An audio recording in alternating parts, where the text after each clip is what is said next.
ایک دفعہ نبی کریم صلی اللہ علیہ وآلہ وسلم نے اچانک اپنے صحابہ کرام کو جمع فرمایا اور خطبہ دینے کے لیے منبر پر تشریف لے گئے۔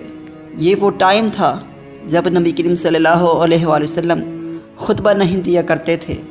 صحابہ کرام بھی حیران تھے کہ آج ایسا کیا ہو گیا ہے کہ پیارے آقا اس وقت خطبہ ارشاد فرما رہے ہیں۔ تو نبی کریم صلی اللہ علیہ وآلہ وسلم نے فرمایا، آج میرے پاس تمیم داری آئے اور انہوں نے ایسی خبر سنائی ہے جس کی خوشی میں دوپہر کو آرام بھی نہ کر سکا، اور میں نے چاہا کہ اس خبر میں تمہیں بھی شریک کر لوں۔ بات یہ ہے کہ تمیم داری نے مجھے بتایا کہ وہ 30 افراد تھے اور ایک کشتی میں سفر کر رہے تھے۔ طوفان آ گیا اور وہ بھٹک گئے۔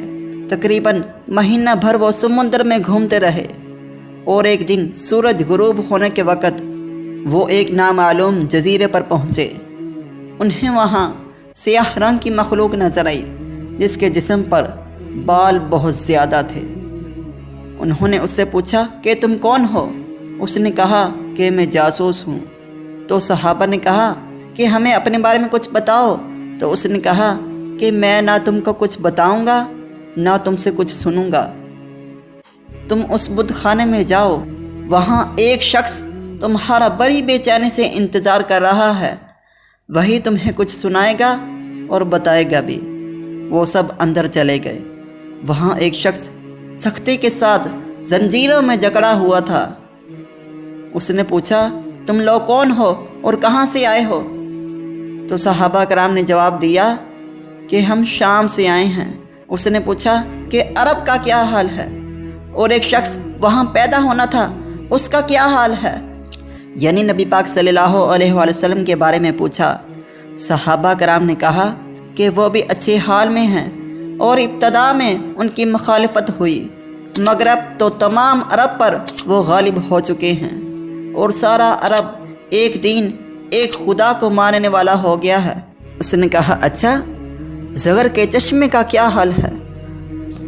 انہوں نے جواب دیا کہ وہ بھی اچھی حالت میں ہیں، لوگ اس سے پانی پیتے ہیں، اس سے کھیتی باڑی بھی کرتے ہیں۔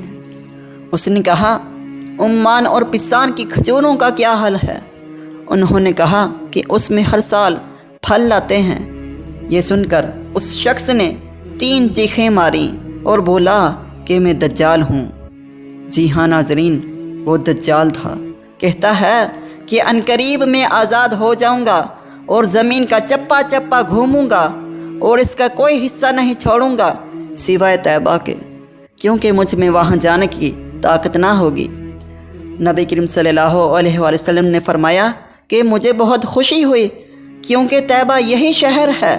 مدینہ منورہ کے بارے میں فرمایا کہ طیبہ یہی شہر ہے، اور سبحان اللہ، میرے آقا فرماتے ہیں کہ اس ذات کی قسم جس کے قبضے میں میری جان ہے، مدینہ منورہ کی ہر گلی کوچہ سڑک اور یہاں تک کہ نرم اور سخت زمین الغرض ہر مقام پر فرشتہ ننگی تلوار لیے پہرا دے رہا ہوگا، اور قیامت تک یہ پہرا دے گا۔